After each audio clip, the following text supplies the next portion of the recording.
नमस्कार दोस्तों आज मैं आपके सामने एक तो कुछ नियम लेकर आया हूँ और एक उदाहरण लेकर आया हूँ जो कि संतान के विषय में है। यहाँ पर सबसे पहले मैं आपको बता दूँ कि ये जो स्क्रीन के ऊपर आप सॉफ्टवेयर देख रहे हैं, ये प्ले स्टोर से केपी स्टेलर सॉफ्टवेयर जो है मैंने डाउनलोड किया हुआ है और इसका जो है मंथली मैंने सब्सक्रिप्शन लिया हुआ है।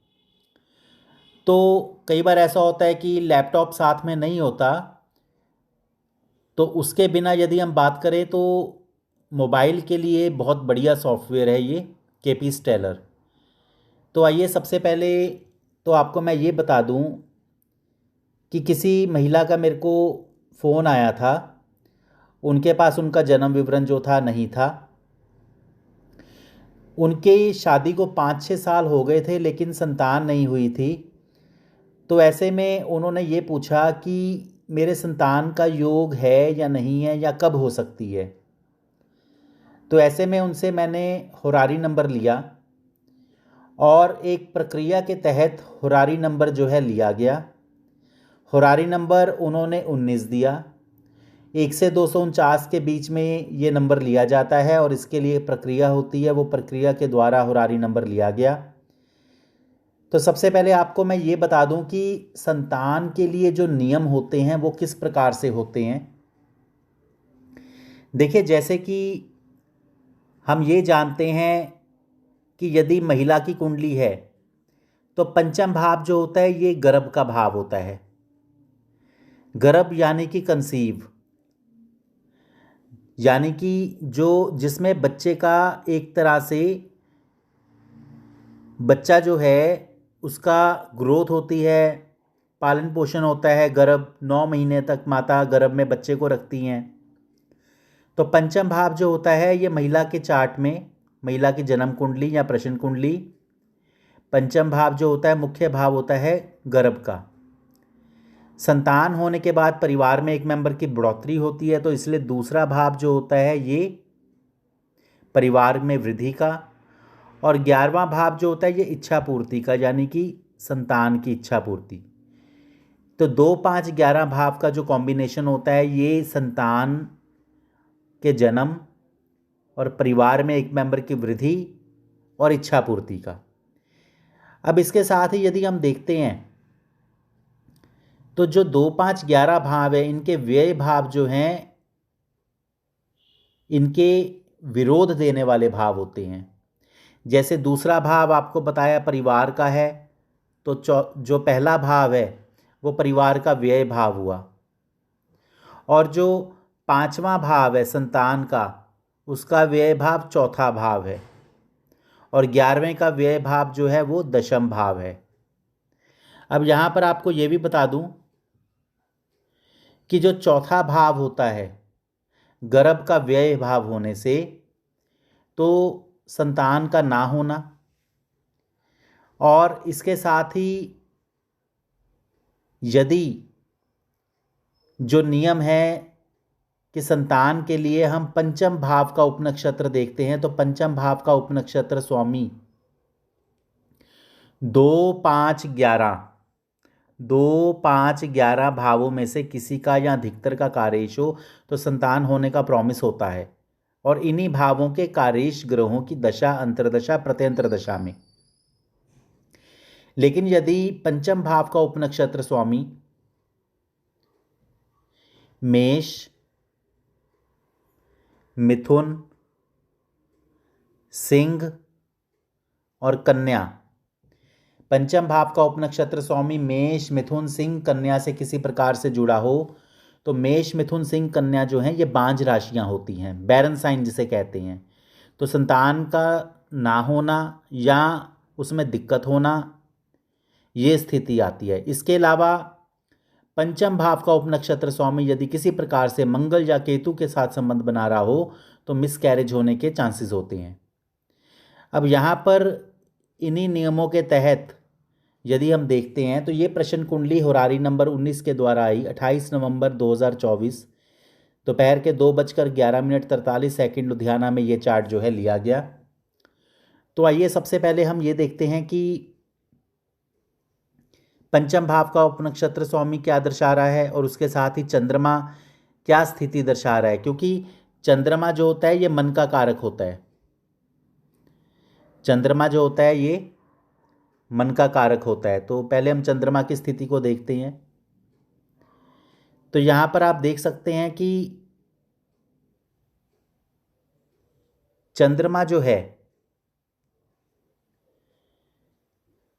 चौथे और छठे भाव को, यहां पर आप देख सकते हैं चौथे और छठे भाव को चंद्रमा राहु के नक्षत्र में जो है 11वें और 12वें भाव को। तो चौथा भाव जो है संतान का व्यय भाव है, छठा भाव जो है वो रोग को दर्शाता है, बीमारी को दर्शाता है। और चंद्रमा राहु के नक्षत्र में है तो 11वां भाव आ रहा है इच्छा पूर्ति का, और 12वां भाव जो है ये परेशानी का है। और चंद्रमा जो है चौथा भाव यानी संतान का व्यय भाव, छठा भाव रोग, 11वां भाव इच्छा का, 12वां भाव जो है परेशानी। तो संतान के प्रति जो प्रश्न है जातक के मन में वो साफ तौर पर चंद्रमा उसकी सार्थकता को दर्शा रहा है। तो अब आइए जरा हम अब ये देखते हैं कि पंचम भाव जो है उसका उपनक्षत्र स्वामी कौन है। तो यहाँ पर हम देख सकते हैं कि पंचम भाव जो है उसका उपनक्षत्र स्वामी है गुरु। तो पंचम भाव का उपनक्षत्र स्वामी गुरु क्या दर्शा रहा है। एक तो गुरु आप देख सकते हैं ये वक्री है, और साथ ही पंचम भाव का उपनक्षत्र गुरु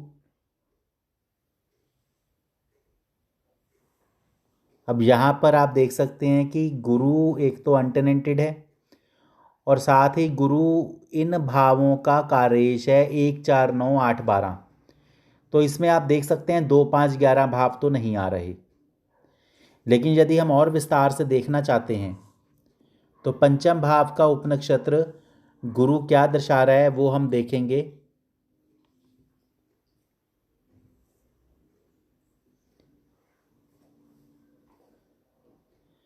तो यहां पर देखिए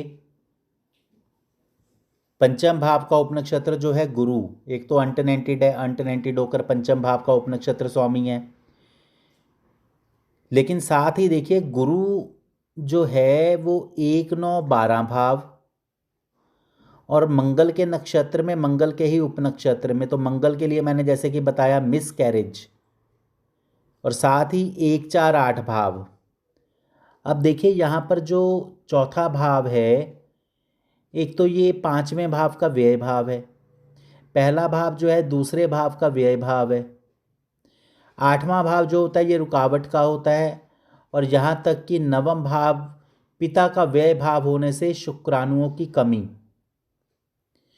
चौथा और 8वां भाव जो संयुक्त रूप से आए हैं ये किसी ना किसी प्रकार से हार्मोनल या फिजिकल प्रॉब्लम को भी दर्शाते हैं, संतान रुकावट के लिए ये स्थिति को दर्शाते हैं। तो यहाँ पर पंचम भाव का उपनक्षत्र स्वामी गुरु जो है मंगल के नक्षत्र में, मंगल के ही उपनक्षत्र में, एक तो मिसकैरेज की स्थिति अवश्य इनके साथ रही होगी क्योंकि शादी के 5-6 वर्ष हो गए और ये बार बार प्रयास करते रहे हैं।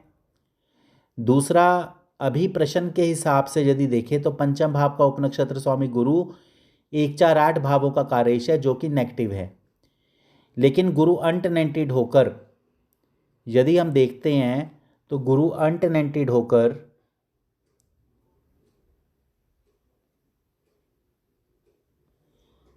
पांचवें भाव का उपनक्षत्र स्वामी भी है। गुरु 5वें का, छठे का, 11वें का और 12वें भाव का उपनक्षत्र स्वामी भी है। यहाँ पर 5 11 आ रहे हैं अनटेनेंटेड होकर। तो यहाँ पर यही कहा जा सकता है कि हालांकि गुरु एक तो वक्री है, दूसरा गुरु अपने नक्षत्र और उपनक्षत्र मंगल के द्वारा नेगेटिव स्थिति भी दर्शा रहा है, लेकिन साथ ही अनटेनेंटेड होकर 5 और 11 का उपनक्षत्र स्वामी भी बना है। तो यहाँ पर यही सलाह दी जाती है कि पहले तो जो इनको प्रॉब्लम है या जो भी दिक्कत दिखाई दे रही है उसके लिए किसी अच्छे गायनी से सलाह मशवरा करें, किसी अच्छे गायनी को दिखाएं। और यदि वो गायनी अगर आईवीएफ के द्वारा इनको कहता है तो फिर उस तरफ ये जा सकते हैं। और यदि, क्योंकि यहाँ पर ज़्यादातर दिक्कत मेडिकल के द्वारा भी दिखाई दे रही है, तो अगर वो टेस्टों में यदि ये आता है कि नेगेटिव स्थिति है तो फिर संतान होना मुश्किल ही है, क्योंकि चार्ट के अनुसार भी लगभग नेगेटिव स्थिति ही यहाँ पर आ रही है। तो फिर भी अपनी तसल्ली के लिए गायनी, किसी अच्छे गायनी से सलाह मशवरा कर सकते हैं, यही इनको कहा गया। तो इस प्रकार से इस उदाहरण को आप समझ सकते हैं। धन्यवाद।